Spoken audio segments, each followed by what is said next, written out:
Hi there. Thank you for watching our debate and taking the time to look at the effectiveness of Tele-ABA versus in-home ABA.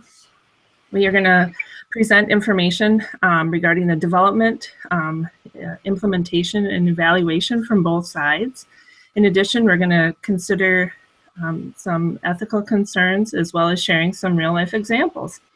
So first of all, I think our group would like to introduce themselves to you, and then we'll talk about a little bit of the difference between Tele-ABA and in-home ABA. First of all, my name is Tracy Cowley. I'm from West Central Wisconsin, and I'm going to serve as the introducer and the fielder for our debate today. Hi everyone, my name is Hannah Samford. I'm from Texas, but I'm currently living in Amman, Jordan, and I'll be acting as the summarizer and researcher for the Tele-ABA portion of the debate. Hi, I'm Chelsea Bush. I'm from Maryland, and I will be debating alongside Hannah as the illustrator for Tele-ABA. Hi guys, my name is Kelly Collins, and I live in Indiana. I will be debating as the summarizer and researcher for in-home ABA for this project. Hi, my name is Sarah Meinweiser, and I am from New Jersey. I will be debating alongside Kelly for the side of in-home ABA. Thanks, everyone. And just to set the stage a little bit for the difference between Tele-ABA and in-home ABA, we're assuming that most of you are familiar with in-home ABA services, but Kelly and Sarah will talk about that a little bit later in the debate. In regards to Tele-ABA, according to Boisvert, Lang, Adrianopoulos, and Buscarden, telehealth involves the application of communication technologies to enable specialists to consult and deliver services over real time over a geographical distance. Telehealth has been around for many decades and has been used to help people that maybe haven't been able to access health services either due to geographical distance, maybe physical limitations, or even costs. And this has been increasing, especially with technology being more prevalent and the accessibility in many areas with the use of Skype and such. So when we refer to Tele-ABA, telehealth is actually just applied to ABA services. And so now Hannah and Chelsea are going to begin their argument that supports the effectiveness of Tele-ABA services. Thanks, Tracy. Once again, my name is Hannah, and for this debate, I'll be explaining Tele-ABA in the context of its development, implementation, and evaluation. I'll argue that Tele-ABA is an appropriate and equal alternative to home ABA therapy in many, but not all situations.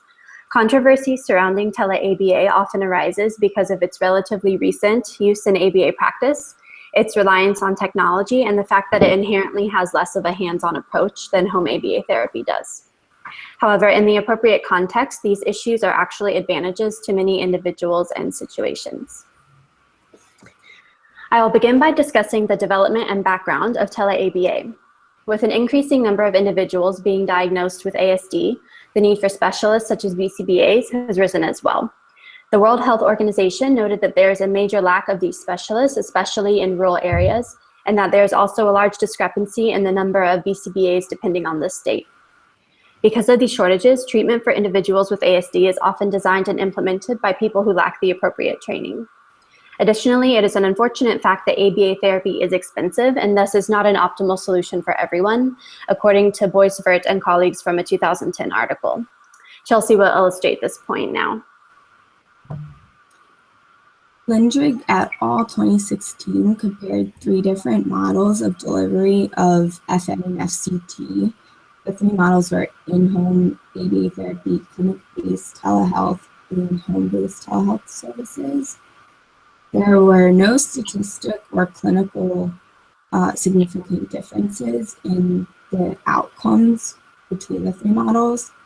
This suggests that all 3 of the models are equally effective as treatment models for children with autism.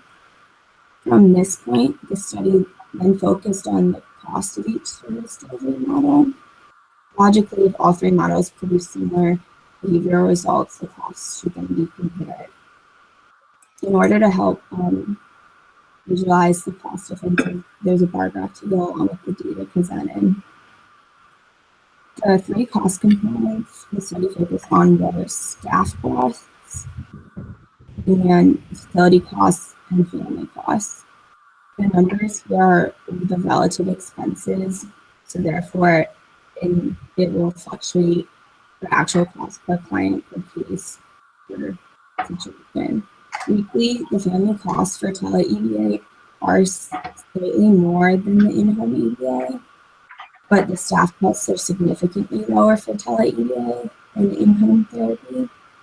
Based on this graph, Tele-ABA costs about $120 less a week than in-home therapies. This study found that the mean total cost for in-home therapy was $5,100, whereas the home-based telehealth costs roughly $2,100. So therefore, Tele-ABA services are roughly $3,800 less than in-home ABA services. Thank you, Chelsea. Tele-ABA has arisen as an alternative to home ABA for individuals who do not have easy geographical access to home ABA, and like Chelsea talked about, for individuals who cannot afford the traditional home ABA model. Other restraints that led to the innovation of Tele-ABA come from a 2012 article by Vismara, Young, and Rogers. These restraints include a weekly hourly requirement, which can sometimes exceed 30 hours per week for home ABA, as well as family dynamic and the home life of the client. Tele-ABA is the solution to these problems by making specialists from any area available to those in rural or restrictive areas via the internet. Time can be managed, costs can be lowered, and no one has to physically step foot in the individual's home. Moving on to the implementation of Tele-ABA, as previously stated, there are some instances in which Tele-ABA is an appropriate and effective form of treatment, and there are other situations in which home ABA therapy is preferable. Tele-ABA has been proven to be effective in the following domains. A study from Chalasek and colleagues from 2016 and a study from Vismara and colleagues from 2013 showed that Tele-ABA is effective for providing parent training and behavior management strategies. And Chelsea will illustrate this point for us. Parent training should focus on two components: the parent's fidelity for their intervention skills. So basically, are they effective? The parents specifically effective, and the parent satisfaction or acceptability of the training and services. Multiple studies found during our research portion stated how parents were able to implement the ABA procedures with acceptable fidelity. The parents are the ones directly implementing the Tele-ABA procedures. So it's highly important for the parents to be able to implement with fidelity. Otherwise, the treatment plan is no longer ABA based and it's flawed. Another relevant component relates to the parents' acceptability of the services. If the parents do not agree with or believe these services will benefit their child, they will not continue to use them. In the Drake et al. 2016 article I mentioned earlier, they also stated that the treatment discontinuation was infrequent.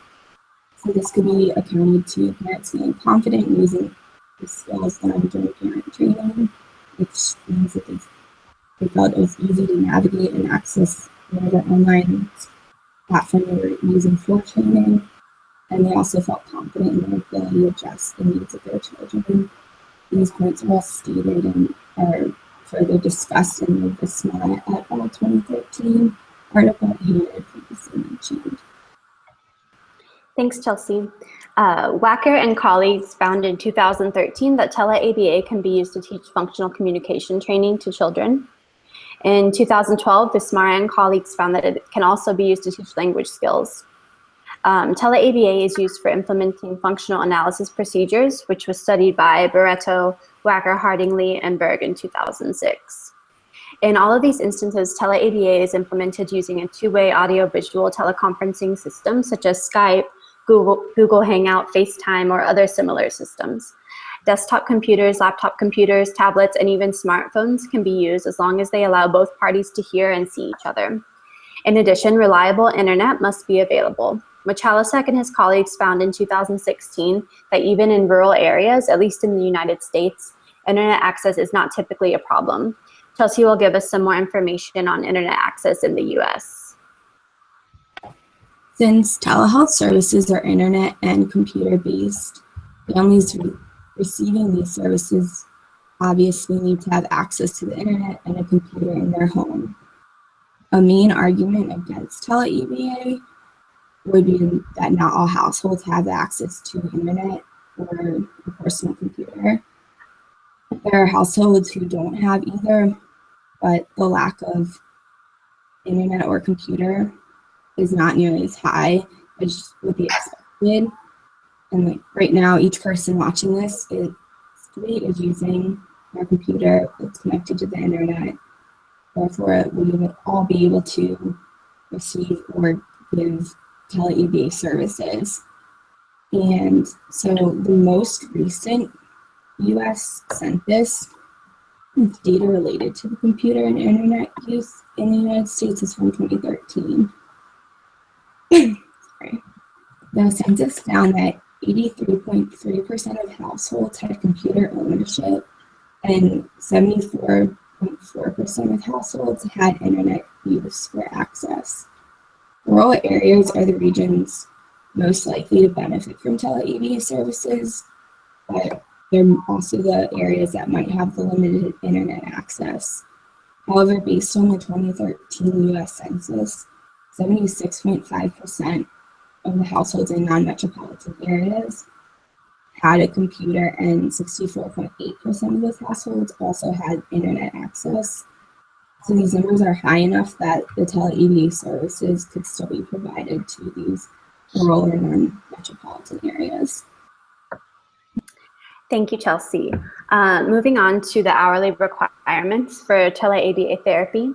The hourly requirement that should be allotted for Tele-ABA will vary depending on the individual, just as the case is with children receiving home ABA therapy. It may be 1 hour per week, it may be multiple hours per day. It may start off with higher weekly hours and may taper off as progress is made. It also depends on who the BCBA is interacting with most. If they are training parents to provide ABA therapy, they may only need a few hours per week with the parents. And if the BCBA is providing ABA directly to the child, more hours may be required. Moving on to evaluating whether or not Tele-ABA is effective. We will start with an article by Michalasek and colleagues from 2016 discussing parent training and behavior management strategies. These researchers found that Tele-ABA is an effective option to assess challenging behaviors and for coaching the parents through intervention strategies. A benefit the researchers noted is that this coaching is done in the home environment that the parents and child are in most of the time, and not at an office, center, or university. It was also easier to include siblings in intervention strategies. The researchers noted that this group of parents had above average technical skills, and this may not always be the case, but parents can be trained on the appropriate tools prior to beginning Tele-ABA. Regarding functional communication training, Wacker and colleagues in 2013 found that children showed almost a 70% reduction in problem behavior through FCT via Tele-ABA. This is comparable to FCT via home ABA, but with a substantial reduction in cost. In 2012, Bismara and colleagues showed that parent-child learning could be increased throughout regular activities at home using Tele-ABA. Within 6 weeks, parents achieved treatment fidelity and maintained goals at a 6-week follow-up. Barrett and colleagues studied using Tele-ABA to implement functional analysis procedures in 2006, and they found that functional analyses can be successfully conducted through Tele-ABA, and they also found that they were not overly difficult to explain to parents, like you might expect. As expected, there are ethical issues that arise when practicing Tele-ABA. HIPAA requires that the privacy of information that is submitted electronically be ensured. And Boisford and colleagues stated in 2010, this can happen using a VPN, which stands for Virtual Private Network. This is just something you install in whatever browser you're using. And this can protect confidentiality, integrity, and data origin and authentication. A second ethical issue is informed consent from sections 3.03 and 4.02 of the Professional and ethical compliance code for behavior analysts. Consent should be obtained at multiple phases throughout the Tele-ABA process, including prior to assessment and prior to implementing behavior change programs. Boisvert and colleagues said in 2010 that the professional should make sure to inform all parties with adequate information to explain the differences in service between Tele-ABA and home ABA in relation to the stage they are currently in. Chelsea will now talk about an online resource for Tele-ABA. For part of the research that I conducted, we found a website. It's called Rethink. It's formerly known as Rethink Autism. And it's a website that provides teachers, clinicians, and parents with online resources aimed to help them provide support, the best practice tools, and research-based content for their children. Some of the resources Rethink provides are printable materials and webinars. The printable materials include pictures, token boards, visual schedules, data sheets, lesson plans, etc. On the parent section of the homepage, there are 5 videos which outline and describe the program. Individuals are able to access these videos and the webinars without an account, but an account is needed to access the printable materials. So I created a week free trial account to kind of get a better understanding of what it provides. So after you sign up for the account, you are asked to series of questions regarding your child's abilities and their inclusion. And each question is answered by before the other, sometimes or frequently. Then based on the answers, an individualized program is created for the child to get started with. And from there, the account holder can click on My Child to view the individualized learning plan, and it lists the lessons that are going to be beneficial to the child's learning plan. Each lesson states objectives, it provides lesson plan, data collection method, and a video on how to teach the lesson. But prior to beginning the child's program, the account holders and parent and caregiver must complete the 11 training modules. And these modules are basically an introduction to EBA. They focus on discrete child teaching, prompting, reinforcers, incidental teaching, pattern behavior generalization, maintenance, and reporting data and results. So really a lot of just the little things that you need to know in order to conduct ABA procedures effectively. And each module has a test that you have to pass with a score of 90% or better. And then, so one of the training modules is discrete trial teaching. So this screenshot kind of shows you that it breaks down the PT into 7 steps, and each step is modeled in the video training.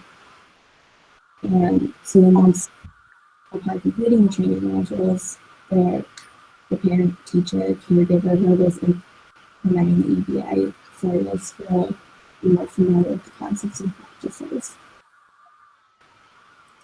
All right, thanks, Chelsea. In conclusion, Boisvert and colleagues pointed out in a 2010 article that it must be conceded that there are not nearly as many studies that assess the effectiveness of Tele-ABA when compared to those assessing the effectiveness of home ABA due to the recent beginnings of telehealth. That being said, going off the current literature, it can be concluded that Tele-ABA is an appropriate alternative or even preferable in many situations. I'll hand it back over to Tracy to introduce the next portion of the debate.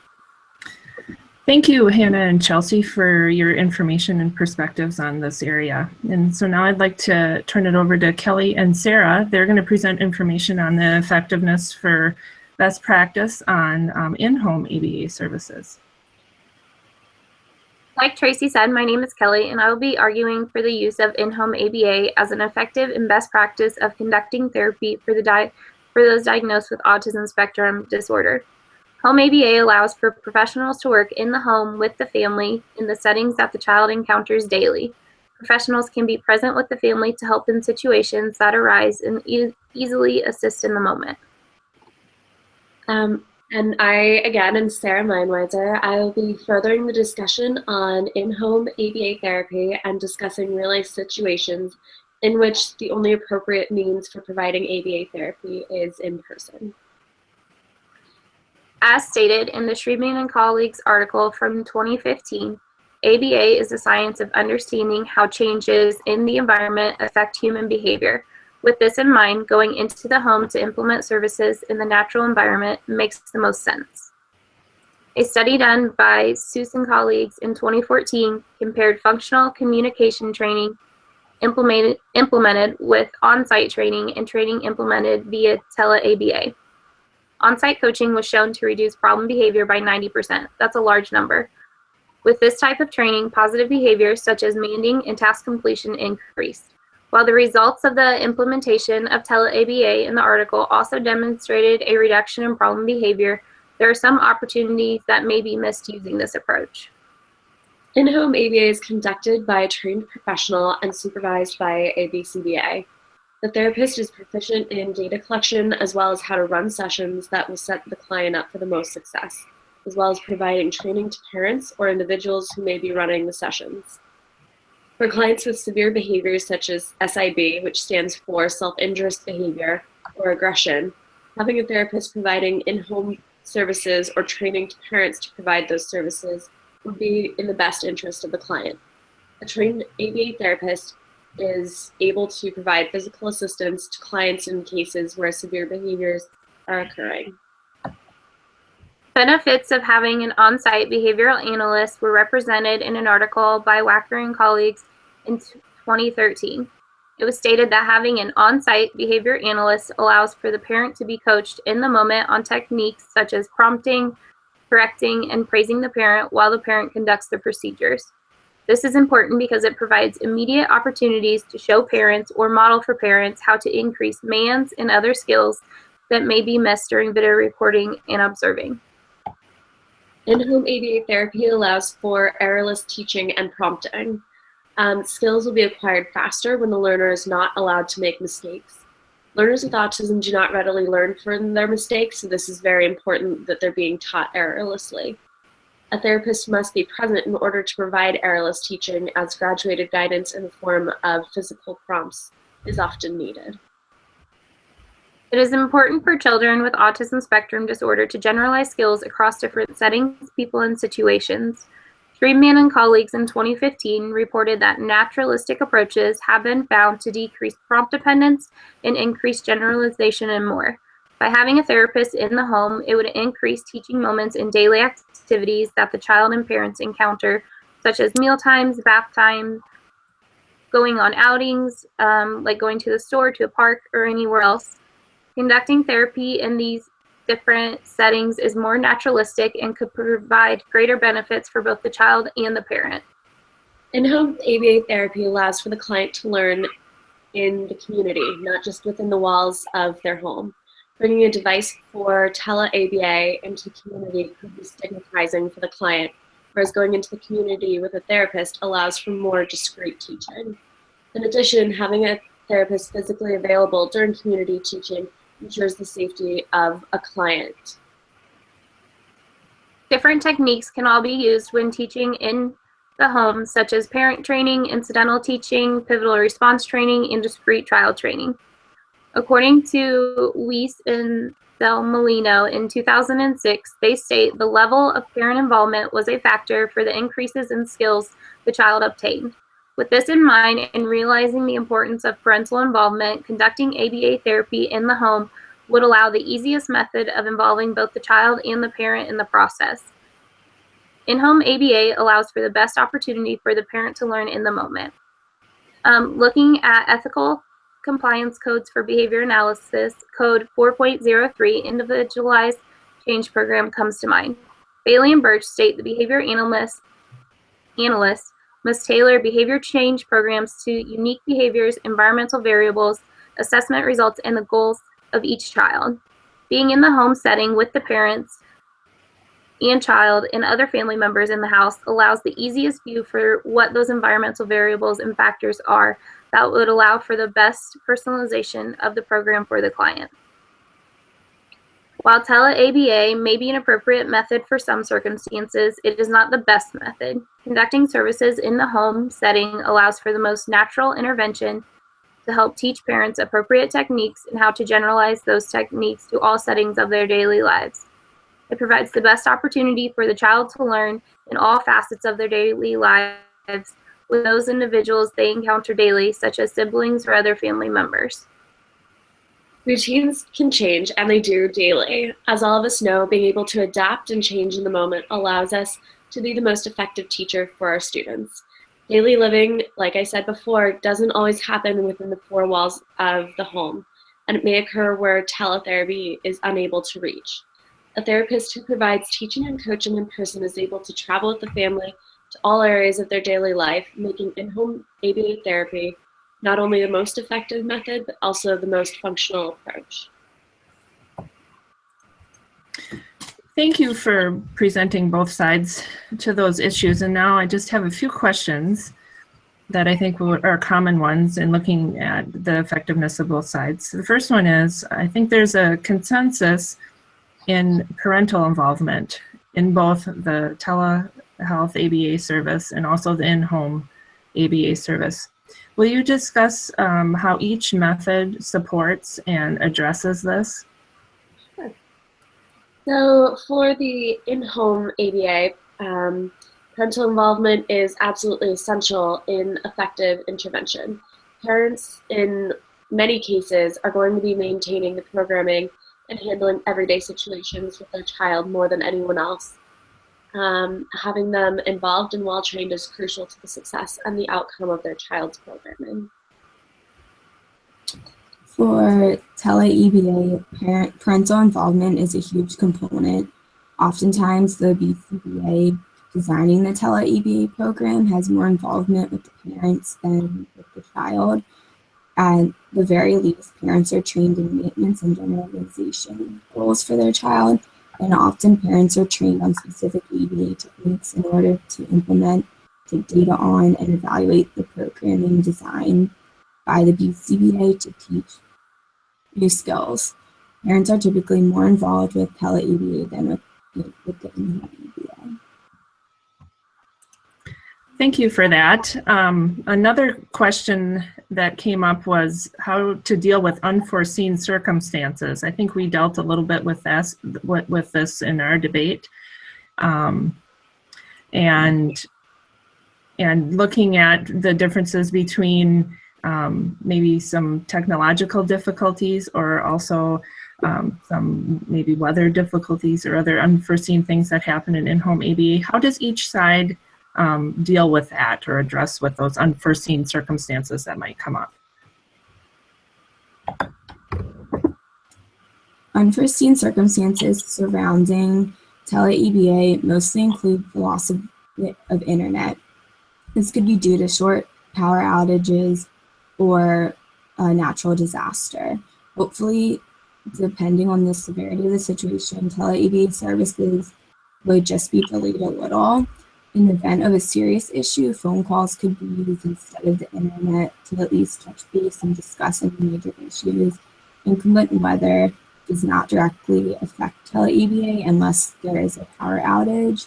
Since with Tele-ABA, the family is often dealing with one or two individuals instead of a team of therapists, and scheduling makeups is often easier. And a lot of times prior to beginning the services, they will already establish a backup plan in the case that there's a power outage or the internet goes down. Looking at this from the in-home ABA side, as situations develop, schedules can be moved around and adapted to best fit the family and their needs. If it's a situation where weather was predicted to be severe, accommodations could be made beforehand.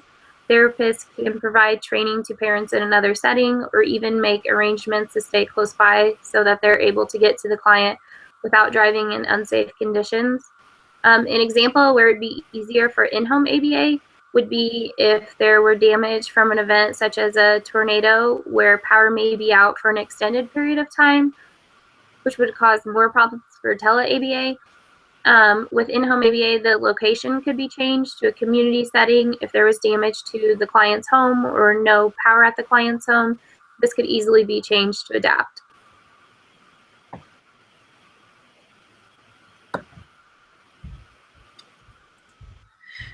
And another, I guess, a final question to come up is just looking to see if anyone has any personal experiences with each side of this, either Tele-ABA or in-home ABA services, if you wouldn't mind sharing some of those.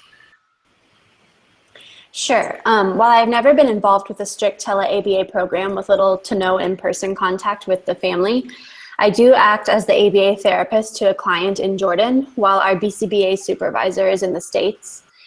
She will Skype into 1 hour of our sessions once a week, and we Skype alone for 1 hour afterwards to discuss programming and make any changes. And she visits Jordan 3 to 4 times per year, and she'll meet with the parents via Skype at their request, and she stays in email contact with everyone quite frequently. We have had issues with internet functioning in the past, but have usually only been delayed a few minutes or rescheduled for another day with no supervision hours lost. Outside of Tele-ABA, I have had experience with home ABA therapy for over 5 years. So my personal experience, I have not had the chance to conduct Tele-ABA. I have worked in homes and in centers and schools using the more traditional in-home ABA approach. For me, I personally am just the type of learner that functions better at learning in person. So an area specifically for me that I really have benefited from in-home personal training has been prompting and prompt fading. Having somebody available to physically show me how to prompt, the pressure to use, where to place my hands, that has been very beneficial for me. So that's just my personal experience.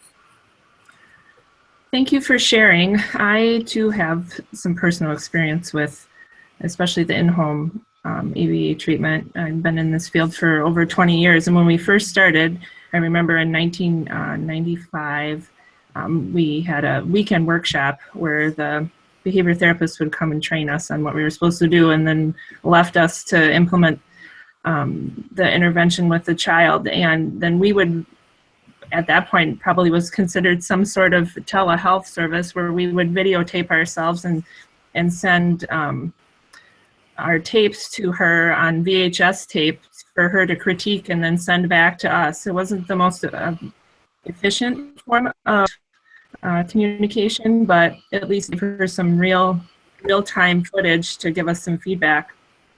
And also in Wisconsin, we've had services for kids waiting for in-home treatment would last sometimes up to 2 years. And so in that time, some parents were very anxious to get started, so they would get involved with something like what Chelsea had presented, the Rethink program or the like. And it gave them a little bit of a kickstart on what in-home ABA treatment was like, and they would get some feedback from professionals. And I think it helped also set the perception of parental involvement as being important from that aspect as well. So this will conclude our debate, and I'd just like to thank you for taking the time to watch it. We hope you found it enlightening and informative, and it'll be really interesting to see what happens in the next 20 years in this field, and good luck with the rest of the semester. Thank you.